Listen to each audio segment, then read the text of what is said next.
if I were to rate the worst apps for learning Spanish, I would honestly say anything that's like Mimzer is not that bad because it's audio based.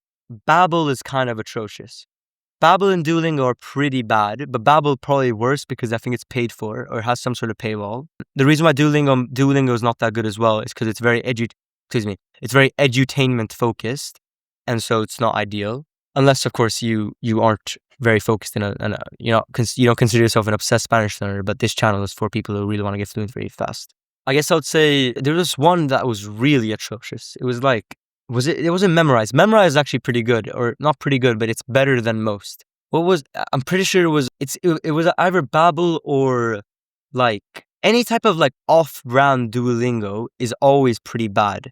Like you've probably seen these if you scrolled through the like language apps. So if I search up language apps for learning Spanish, was it? Well, it was one of these. It was like TalkPal or LingoPie. No, actually, LingoPie is pretty good. Never mind.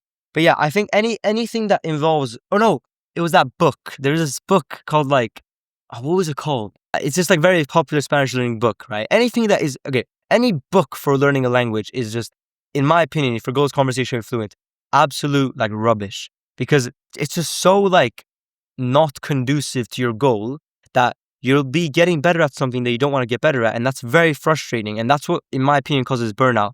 You do something, you don't get the results that you want, and then you just aren't satisfied. And so you obviously give up, right?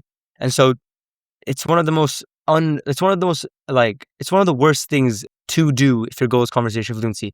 Now, you might be thinking like that I'm overreacting the amount of people or over-exaggerating the importance of conversation fluency compared to like what most people think that fluency is. But in my opinion, that's what most people think. That's what most people think that fluency is. It is having conversations with natives, because like I just think that's where most of the benefits of the language lie, right? It is being able to connect with people in real life, having a back and forth. And like when you learn conversational fluency, you also naturally learn reading and writing. But when you learn reading and writing, you don't naturally learn conversation fluency, right? And so if you were to choose a path, I just think there's the most amount of benefits on one path, and that's the conversational fluency path.